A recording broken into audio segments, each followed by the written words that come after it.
Alors, bonsoir. Le Bureau des diplômés de l'UQAM, en collaboration avec le Conseil de diplômés de la Faculté des sciences de l'éducation, est fier de vous présenter la série de webinaires Parlons d'éducation. Je me présente, Martin Duquette, directeur général adjoint au Centre de services scolaires de la Pointe-de-l'Île, et j'ai l'immense plaisir d'animer cette série d'entrevues avec des experts diplômés en éducation.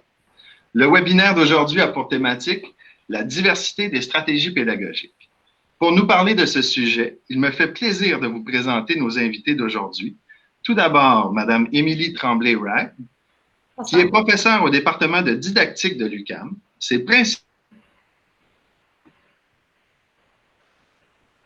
la pédagogie à tout ordre d'enseignement, la motivation à apprendre et la formation initiale des enseignants. Notre deuxième invitée, Mme Sylvie Viola, qui est professeure au département de didactique de l'UQAM. Et le développement des compétences professionnelles à l'aide du portfolio électronique. Ses intérêts de recherche portent sur la pratique réflexive, les dispositifs et les démarches d'accompagnement facilitant le transfert des savoirs dans la pratique en lien avec les stratégies pédagogiques actives. Je rappelle aux participantes que vous avez l'occasion de poser des questions ou commentaires par le biais du clavardage. Nous prendrons bien évidemment quelques minutes au cours de l'entretien pour répondre à différentes questions. Alors, bonjour, bonsoir, mesdames. Bonsoir. Content de vous avoir parmi nous. Donc, ce qui est intéressant aujourd'hui, c'est que notre sujet s'applique très bien à tous les niveaux d'enseignement. Alors, les stratégies pédagogiques diversifiées, ça peut se vivre tant au préscolaire, au primaire, au secondaire, en formation professionnelle, à l'éducation des adultes, au collégial, qu'à l'enseignement universitaire. Alors, on va tenter d'aborder le sujet en tenant compte de toutes ces réalités. Puis je sais que vous avez des expertises très diversifiées en lien avec ces différentes réalités. Alors, d'entrée de jeu, je m'adresse à Mme Émilie, peut-être nous faire un petit... peut-être préciser certaines définitions sur certains termes pour être sûr qu'on se comprend bien. Oui, bien le concept de stratégie pédagogique, il peut être flou, même selon plusieurs auteurs en éducation. On peut parler de modèle, stratégie, méthode, technique, il y en a plusieurs. Mais je vais vous faire une petite définition rapide là, pour vous montrer un peu, vous mettre en contexte de ce qu'on va parler ce soir. C'est vraiment comme une stratégie, c'est une action qui est délibérée. Donc, l'enseignant fait un choix délibéré de mettre en place comme une espèce d'ensemble d'opérations qui, évidemment, va prendre en compte l'élève, l'apprenant au niveau universitaire, le contexte dans lequel on le vit, mais aussi l'objet d'apprentissage. Et ça, c'est très important. Et pour aller avec ça, avec le contexte, puis l'objet surtout, c'est que ça vise l'atteinte d'objectifs pédagogiques. Donc, quand on met en place une stratégie pédagogique, on a un objectif pédagogique en tête, puis on va tout mettre en œuvre pour y arriver, pour l'atteindre. Donc, travailler avec les étudiants, avec nos élèves pour y arriver à atteindre cet objectif-là. Et en fait, je compléterai en disant qu'il existe pratiquement autant de stratégies pédagogiques que de situations réelles, puisqu'on va l'adapter, la moduler en fonction du contexte d'apprentissage puisqu'on est en train de vivre avec nos élèves, nos étudiants. Et si vous êtes ici ce soir, c'est probablement parce que vous vous questionnez sur la diversité des stratégies que vous utilisez déjà dans votre milieu. Est-ce que j'en utilise trop? Est-ce que je varie? De quoi on parle justement, jusqu'où on peut aller quand on dit qu'on varie les stratégies et jusqu'où on peut aller en tenant compte de nos élèves ou des apprenants qui font partie de notre classe? Alors, c'est un peu ce qu'on va voir aujourd'hui à travers différentes questions. Excellent. Alors, d'entrée de jeu, j'y vais avec la question. Alors, pourquoi et comment varier les stratégies pédagogiques?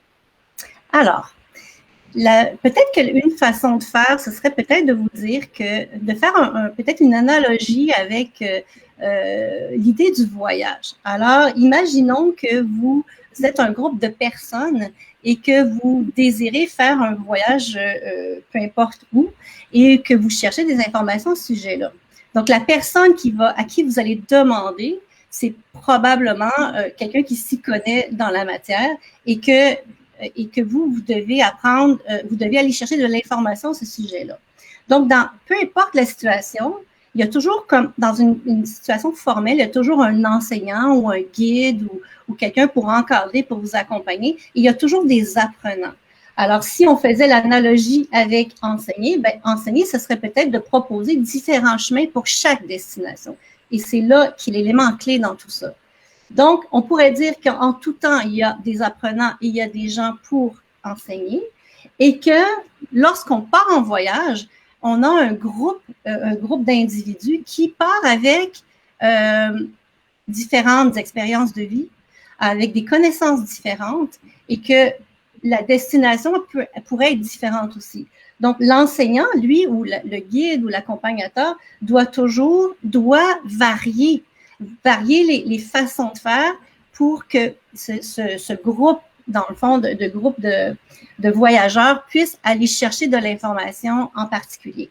Donc, cette analogie-là de enseigner, c'est comme proposer différents chemins pour chaque destination. Ça s'applique aussi en enseignement. Excellent. Martin, tu peux compléter? Je dirais aussi qu'en éducation, il y a certains courants de pensée qui ont vraiment modifié notre façon de penser à travers le temps. Puis Sylvie vous parlait de deux pôles, le pôle comme enseignant, l'agent, si on veut, donc la personne qui fait apprendre, ou ça peut être aussi au musée, ça peut être les écouteurs qui nous font apprendre avec, c'est pas nécessairement une personne physique, mais disons que dans une classe, ben, il y a différentes personnes qui nous font apprendre. Oui, l'enseignant, mais on peut aussi apprendre par les pairs, par nos collègues de travail. On peut apprendre par l'autre classe qui viennent nous voir, les plus vieux qui viennent nous apprendre quelque chose. Et donc, l'évolution des courants de pensée à travers les années en éducation, ça a été un peu tout ça, cette difficulté-là à arrimer des fois les deux pôles qui viennent en opposition, alors qu'on les voit plutôt de façon, Sylvie et moi, on les voit plutôt de façon imbriquée. Donc, on essaie de se dire que nous, en variant les stratégies pédagogiques, qu'on soit plutôt dans des stratégies où on va transmettre des savoirs, qui est plus vers le pôle enseignant, ou des stratégies très, très ouvertes, la pédagogie ouverte, l'apprentissage par projet, on va en parler plus tard. Ce sont des stratégies où l'apprenant est vraiment plus en avant, où on essaie de mettre en valeur l'apprenant là-dedans, mais c'est important de les voir de façon imbriquée parce qu'on a besoin de toutes ces diverses stratégies-là pour faire apprendre, dépendamment de l'objet d'apprentissage qu'on souhaite faire apprendre. Donc, il y a comme, pour nous, Sylvie et moi, il n'y a aucune stratégie qui n'est pas bonne. C'est vraiment de choisir la bonne en fonction de ce qu'on veut faire apprendre des apprenants qui sont devant nous et du contexte d'apprentissage. Je pense ce qu'il faut ajouter aussi, c'est que l'objet d'apprentissage est fondamental aussi. Donc, si on reprend l'idée qu'il y a un apprenant, il y a une façon de faire qui est différente en fonction des apprenants, bien sûr, parce qu'on parlait tout à l'heure de préscolaire, de primaire, secondaire, universitaire, peu importe. L'apprenant est différent, a des besoins particuliers. Et il y a aussi l'objet. Donc, on n'enseigne pas tous les objets de la même façon. C'est la raison pour laquelle il faut aussi varier les stratégies d'apprentissage, d'enseignement plutôt. Une autre raison du pourquoi aussi, c'est que pour un peu limiter l'effet de saturation qu'une seule stratégie pourrait provoquer. En fait, c'est pas que l'enseignement magistral pur n'est pas bon, c'est sa surutilisation à l'université, entre autres, en l'enseignement supérieur, qui en fait d'elle un peu la bête noire. Parce que pour faire des synthèses, des retours, des plénières, c'est une très bonne stratégie pédagogique, l'enseignement magistral. Mais c'est sa surutilisation dans tous les cours et on est en mode passif, on ne travaille pas en tant qu'apprenant. C'est ça qui peut causer. Mais chez les jeunes, c'est la même chose. De toujours utiliser, par exemple, la même méthode, juste l'apprentissage par projet, on peut se demander, est-ce que c'est la meilleure façon de faire apprendre à nos apprenants qui ont des styles, des façons d'apprendre tout à fait différentes entre chaque personne. Il y en a qui aiment ça bouger, apprendre en faisant, d'autres où se faire donner du savoir et apprendre des autres. C'est plus porteur d'apprentissage. Donc, ça dépend. Il faut vraiment moduler. De là, l'intérêt de varier. Et si on regarde du côté des apprenants aussi, souvent, quand on utilise les mêmes approches, puis là, vous savez un peu ce que vous faites dans vos milieux, souvent, quand on décide de varier les approches, ben, on permet aussi à des élèves, des apprenants, là, Émilie parlait de saturation, mais c'est la même chose pour les élèves. Autant ça les rassure d'avoir une façon de faire parce qu'on aime ça, les routines, surtout plus ils sont jeunes, plus on aime les routines. Mais en même temps, au niveau des apprenants, ils ont l'impression qu'ils apprennent plus si on leur enseigne toujours de la même façon. Donc, le fait de modifier un peu notre façon de faire les allume un peu puis fait en sorte qu'il y a un déclenchement de quelque chose qui les rend plus aptes à écouter. Donc, ça leur permet de voir les choses différentes puis d'interagir avec l'enseignant aussi d'une façon différente. Donc, pour les apprenants, autant que pour l'enseignant, finalement, c'est important de varier. C'est important de varier pour les enseignants aussi parce qu'il y a différents objets bon, on ne peut pas nécessairement en montrer la corrélation, mais pourquoi il y a autant d'abandon? On pourrait se poser la question dans les premières années d'enseignement. Est-ce que c'est parce qu'on a tendance à s'enfermer, nous aussi, comme enseignants, dans une routine et à répéter les choses de la même façon? Alors, ça serait des questions qu'on pourrait se poser là aussi. Mm-hmm. Absolument. J'enchaîne un petit peu parce que dans vos propos, ça me faisait penser que j'avais suivi un cours sur la pédagogie par projet qui s'était donné entièrement de manière magistrale, mais c'est dans l'ancien temps. C'est dans l'ancien temps, ça a bien changé depuis. Écoutez, j'enchaîne. En fait, on se parle de stratégie, tout ça. Ça serait quoi les stratégies à privilégier? Alors, ça, c'est la grande question. Pour notre analogie du voyage, on en a quelques pistes là, pour vous. Si on prévoit un voyage, on pourrait y aller, on pourrait le prendre de différentes façons. On pourrait se dire, on va le vivre de façon expérientielle, c'est-à-dire, on part, on verra qu'est-ce qui va se passer, puis on va apprendre au fil de l'expérience, puis on va réfléchir, puis le prochain voyage va probablement être teinté de cette expérience-là de notre premier voyage. Donc ça, c'est l'apprentissage par l'expérience, donc l'apprentissage expérientiel. On peut avoir aussi, par exemple, apprentissage coopératif, où on est un groupe, on est, par exemple, nous trois, Martin, Sylvie et moi, puis on se divise les tâches. On se dit, bon, toi, tu vas t'occuper de l'itinéraire, toi, tu vas t'occuper du budget, toi, tu t'occupes de réserver les hôtels. Donc, on aurait chacun nos tâches, puis il faudrait se parler, il faudrait arrimer tous ensemble pour arriver à un produit final, là, puis finir par le faire, puis se faire confiance dans chacune de nos tâches. Ça, c'est l'apprentissage coopératif, où on a besoin de chaque personne pour arriver à l'atteinte de nos objectifs. On a, par exemple, l'apprentissage par projet. Je pense que c'est un peu le plus facile, tu sais, celui qui nous vient en tête le plus rapidement quand on parle d'un voyage, parce qu'on peut se dire en famille, OK, on s'en va passer 6 mois, par exemple, sur un voilier. Go, on l'organise tout ensemble. Puis là, ça devient un gros projet familial où 1 an d'avance, on peut commencer à tout le planifier. On se donne des objectifs à atteindre. Puis le produit final, c'est de faire le voyage en tant que tel. Ça pourrait être magistral aussi, c'est-à-dire qu'on s'en va visiter notre famille en France, tout est prévu, la famille, tout organisé, nos billets sont achetés, on sait où on va habiter, etc. Puis, Sylvie va nous parler aussi d'autres modèles là, qui sont peut-être un petit peu plus loin de l'analogie du voyage, mais qui pourraient vous donner des pistes. Oui, donc on pourrait aussi, par exemple, là, on part de l'analogie du voyage, mais ça s'applique à tous les contextes, c'est toujours en fonction de l'objet, n'est-ce pas? Donc, on n'enseigne pas de la même façon les différents objets. Mais par contre, on pourrait, par exemple, lorsqu'on est dans une situation où les élèves doivent utiliser des stratégies d'apprentissage et qui n'ont pas les ressources nécessaires, que ce soit à l'intérieur d'un projet ou à l'intérieur d'un apprentissage expérientiel, on pourrait toujours enseigner des stratégies. Alors, le modèle d'enseignement stratégique, lui, il vise à rendre explicite des stratégies, puis il vise aussi à étayer le processus pour que les élèves puissent les utiliser à travers les projets qu'ils réalisent finalement aussi.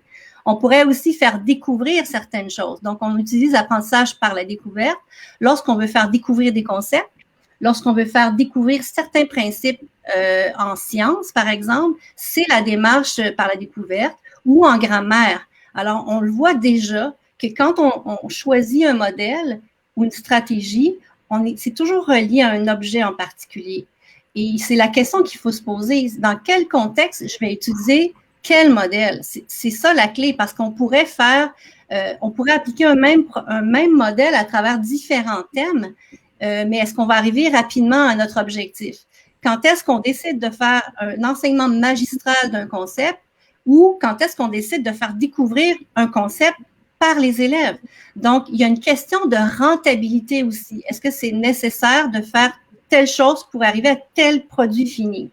Donc, on parle aussi de pédagogie ouverte. Alors, quand est-ce qu'on décide d'ouvrir complètement la pédagogie ouverte, qui est un modèle inspiré des approches ouvertes, non directives, et qui est très axé sur les valeurs humaines. Et c'en est un exemple, quand est-ce qu'on veut utiliser cette approche-là? Et il y aurait aussi, par exemple, aussi l'apprentissage par problème. Est-ce que parfois, j'ai des problèmes à régler? Si oui, est-ce que je peux utiliser cette approche-là ou cette stratégie-là pour amener les élèves à régler des problèmes? Est-ce que je devrais utiliser l'apprentissage par projet pour arriver à mes buts ou est-ce que je devrais utiliser l'apprentissage par problème parce que j'ai un problème à régler? Donc, on voit que toutes ces stratégies-là sont inspirées de différents courants. Alors, il y a des courants, le courant socio-constructiviste, par exemple, même si les modèles ne sont pas nécessairement exclusifs à un courant, il en reste pas moins qu'il y a quand même des grands principes qui se réfèrent à cette approche-là. Donc, on a le socio-constructiviste où on s'attend à ce que les élèves construisent les connaissances ensemble. Et il y a aussi l'approche cognitiviste où on est plus axé sur les stratégies, la mémorisation, les variables affectives liées à l'apprentissage. Et il y aurait aussi un courant humaniste où les valeurs humaines sont à privilégier. Et il y aurait enfin le behaviorisme où on se préoccupe de la réponse, mais on s'occupe aussi d'accompagner très, très proche les élèves dans l'atteinte de l'objectif très précis. Alors, c'est des modèles qui sont très différents de par les valeurs qu'ils véhiculent. Et en même temps, c'est important de connaître c'est quoi les visées, c'est quoi nos objectifs. Et ça, c'est un exercice qui n'est pas nécessairement facile à faire, mais qui nous demande une certaine réflexion. Puis ce qui semble difficile souvent chez les enseignants, surtout de niveau un peu plus quand on monte, le collégial, universitaire, quand on donne des cours dans ces programmes-là, souvent les gens me disent oui, mais moi je suis en histoire de l'art, je suis en philo, c'est impossible de faire une approche active dans ma discipline. C'est pas que c'est impossible, mais souvent on reproduit les modèles qu'on a nous-mêmes vécus comme apprenants et on pense que c'est l'unique façon de faire. Mais c'est vraiment possible dans plusieurs disciplines, surtout pour apprendre des choses qui sont peut-être un peu plus factuelles. Ben c'est possible d'utiliser les approches cognitives, behavioristes, mais aussi des approches actives de découverte ou de coopérative pour développer d'autres compétences.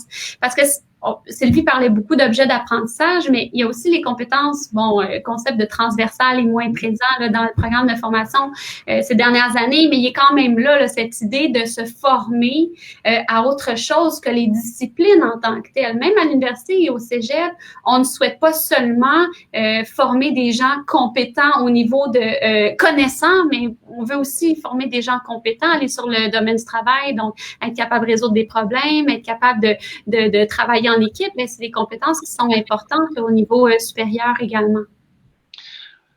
Effectivement. On se parle de tout ça. Ce qu'on voit, en tout cas, moi, ce qui émerge, c'est que c'est quand même tout un défi à relever pour des enseignants qui souhaitent enseigner en variant les stratégies pédagogiques. Dans les premières années d'entrée en fonction, avec l'expérience, avec les élèves qui sont tous différents, c'est quand même un grand défi à relever. Qu'est-ce que vous avez à dire là-dessus, sur ce défi-là? Est-ce que je peux commencer, Émilie? Vas-y, Sylvie. Parce que je suis plus vieille que toi. Martin, tu parlais tout à l'heure que quand tu as commencé, tu as appris la pédagogie par projet. Alors, moi, quand j'ai commencé à enseigner à l'UQAM, ça fait quand même assez longtemps, j'ai enseigné les modèles d'enseignement. J'ai toujours enseigné ce cours-là. Et effectivement, je l'ai enseigné de façon très magistrale. Et ça faisait l'affaire des gens parce que là, on parle dans les années 90, disons.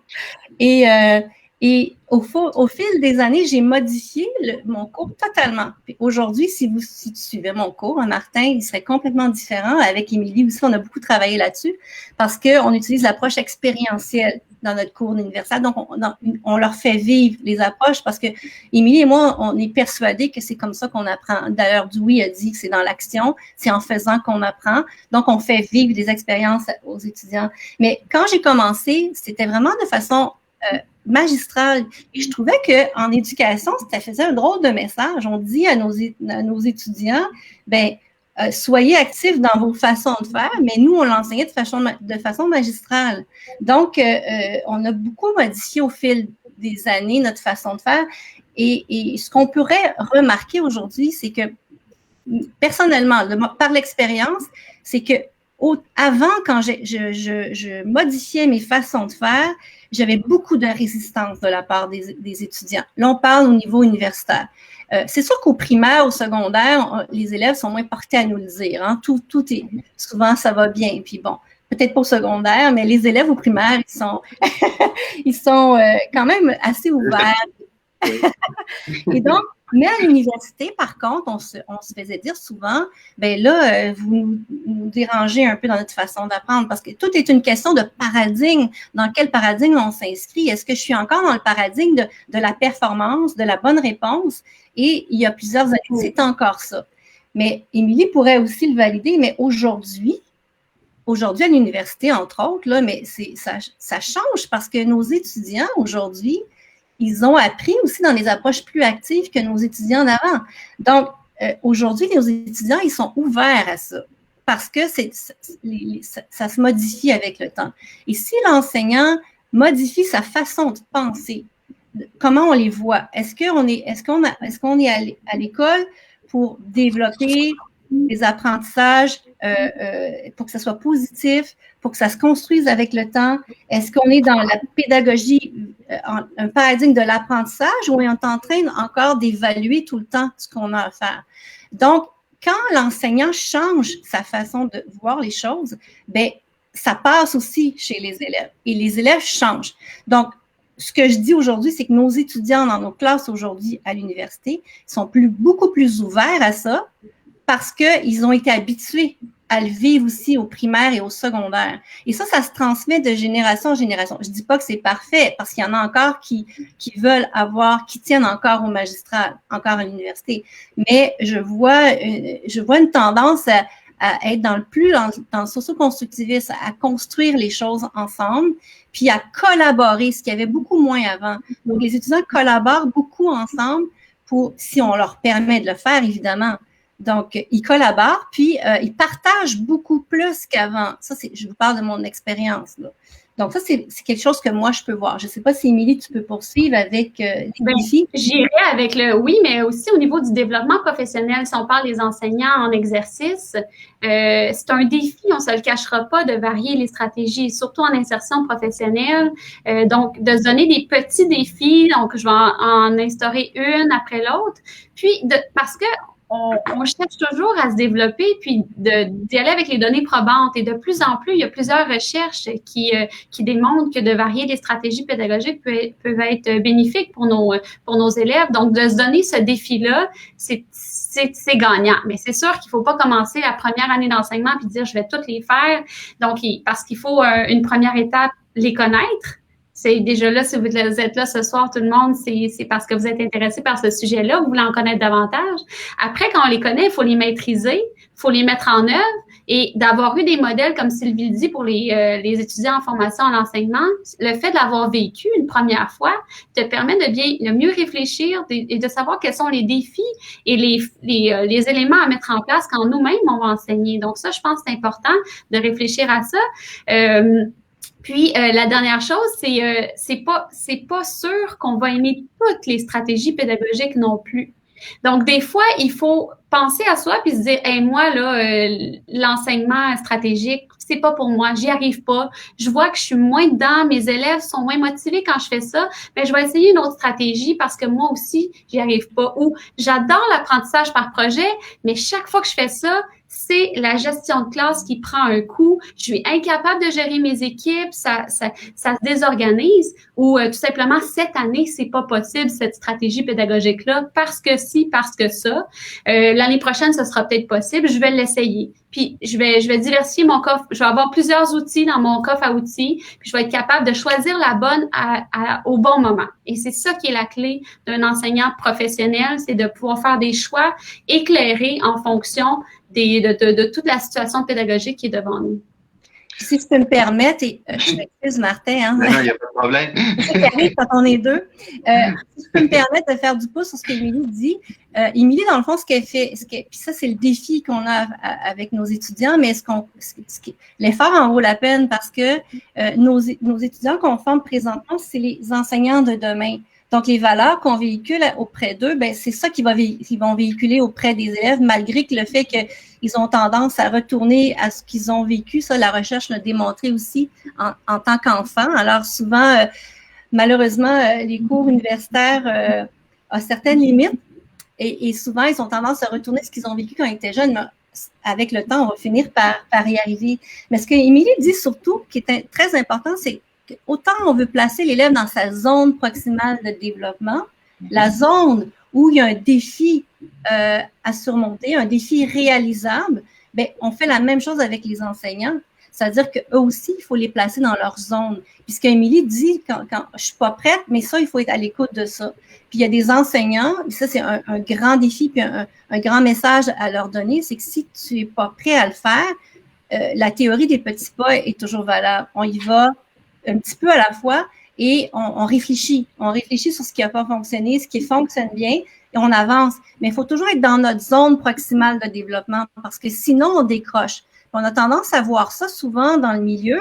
Ah, ça ne fonctionne pas, c'est fini, je ne m'en occupe pas, c'est terminé pour moi, alors que c'est pas ça qu'on devrait faire. On devrait se demander pourquoi on réfléchit, pourquoi ça a fonctionné, pourquoi ça n'a pas fonctionné, et quelles sont les raisons pour lesquelles ça n'a pas fonctionné cette fois-là, mais ça pourrait fonctionner le lendemain parce que cette journée-là, ça ne fonctionnait pas pour toutes sortes de raisons, l'élève, la tempête de neige ou peu importe. Donc, la réflexion à travers tout ça est vraiment importante et puis, on doit tenir compte de ce qu'on met en place puis d'y aller par petits pas. Et d'avoir des réussites. Autant c'est important pour nos élèves de vivre des réussites, autant c'est important pour les enseignants de vivre ces réussites-là. De ne pas être toujours en train de dire, ben, oh non, j'y arriverai jamais, c'est pas pour moi. Je pense qu'on peut le faire, on peut y arriver, mais en tenant compte du fait qu'il faut y aller étape par étape. Ça, c'est super important. Puis la dernière chose que je voudrais ajouter par rapport au défi, ce qui est super important aussi, c'est de se renseigner. C'est de nommer les choses. Puis c'est ça qui est difficile parce que souvent, les enseignants qu'on rencontre pour toutes sortes de projets de recherche ou même dans les stages, dans les supervisions de stages, ils font des choses excellentes, mais ils n'arrivent pas à nommer ces modèles-là. Ils font des petits morceaux et le fait de mettre des mots sur ce qu'ils font, ça aide à organiser, à leur donner la confiance puis à les rassurer que c'est ça. Parce que ça, je l'entends souvent. Ah, c'est ça que je faisais puis je ne le savais pas. Alors, mettre des mots sur les approches, c'est un défi parce que ils sont loin du milieu universitaire, ils sont dans la pratique, mais pour moi, c'est fondamental parce que ça les amène à aller beaucoup plus loin dans leur recherche puis dans l'approche réflexive. Très intéressant. Ça me rappelle beaucoup, en fait, ça me ramène à une posture en tout cas, que dans plusieurs organisations, on demande, c'est-à-dire on demande à tous nos intervenants de se placer en apprenant, là, vraiment dans une posture d'apprentissage, puis de revenir au paradigme de l'apprentissage.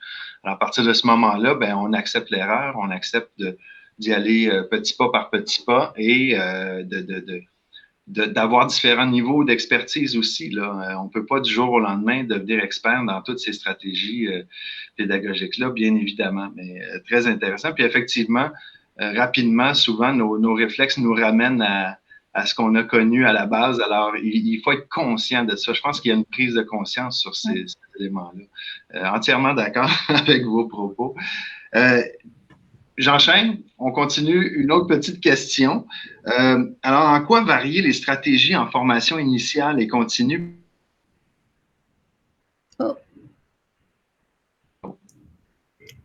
Ben, je pense qu'on a compris la question. Donc, je dirais... Je dirais comme ça. Moi, je suis une fervente de l'apprentissage expérientiel, comme en a parlé Sylvie. C'est que le fait de l'avoir vécu te donne vraiment une base pour pouvoir le reproduire après. Donc, de réfléchir sur l'expérience qu'on a vécue soi-même comme apprenant. Et là, on parle en formation initiale, mais vraiment aussi en formation continue.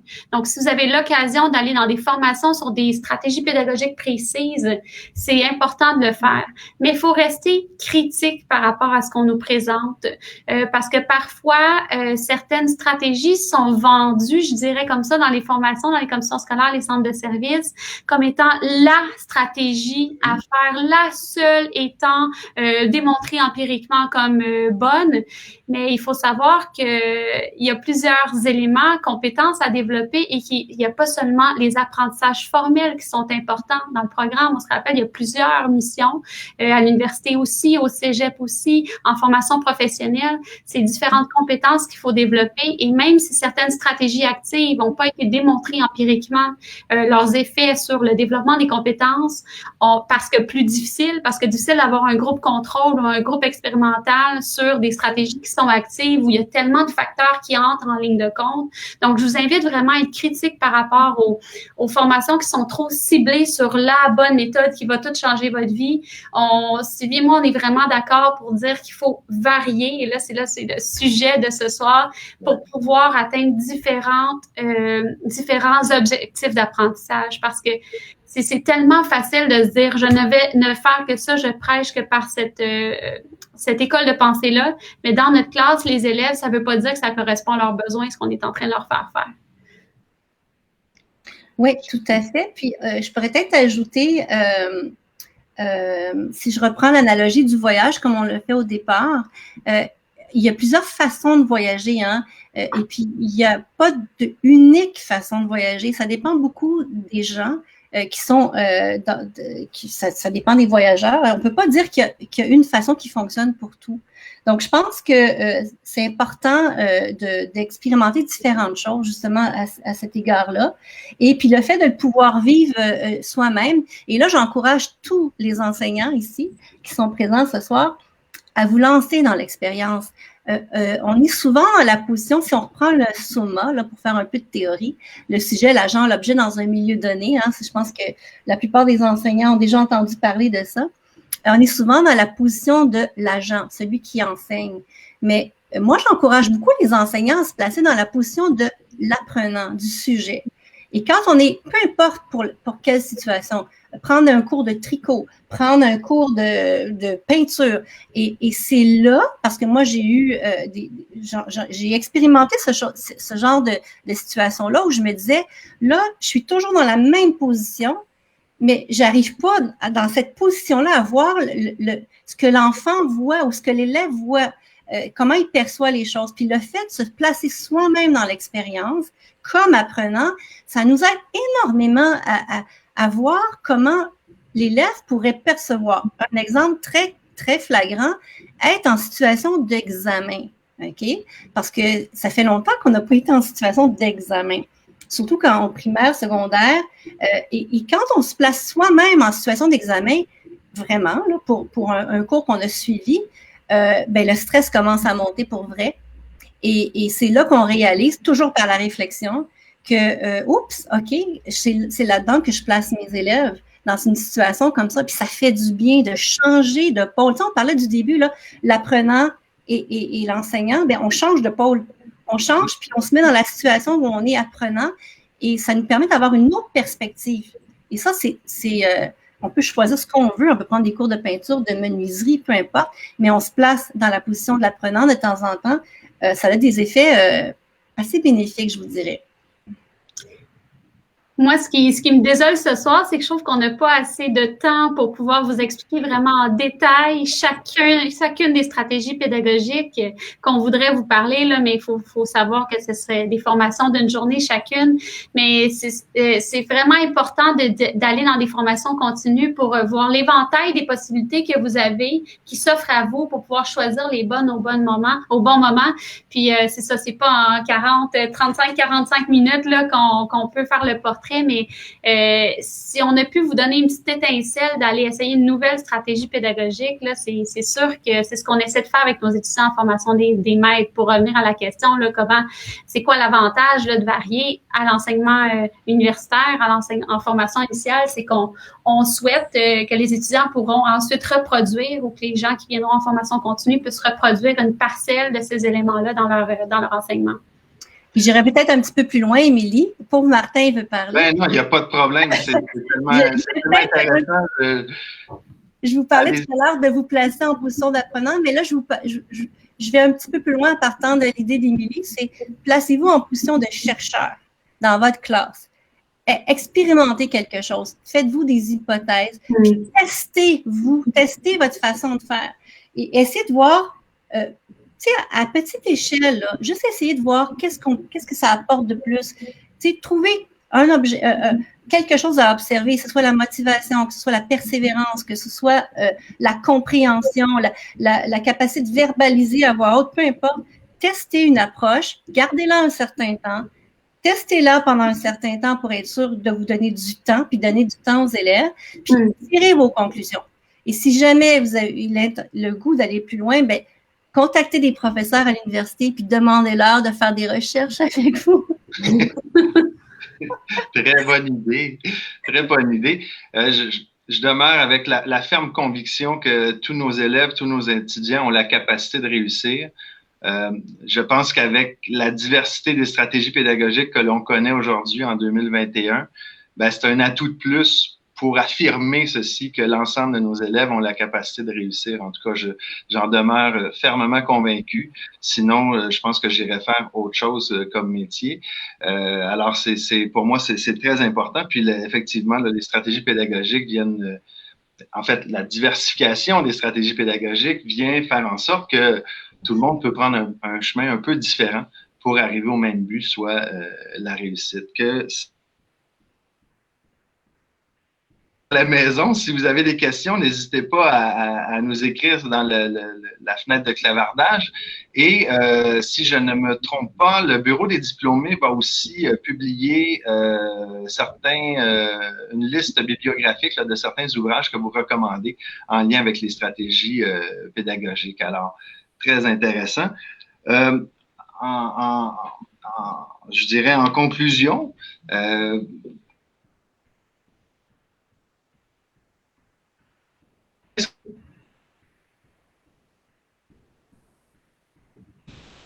Martin, on n'a pas entendu ta question, si tu peux répéter, s'il vous plaît. Désolé, ça a bloqué. Oui. Alors, en conclusion de nos échanges de ce soir.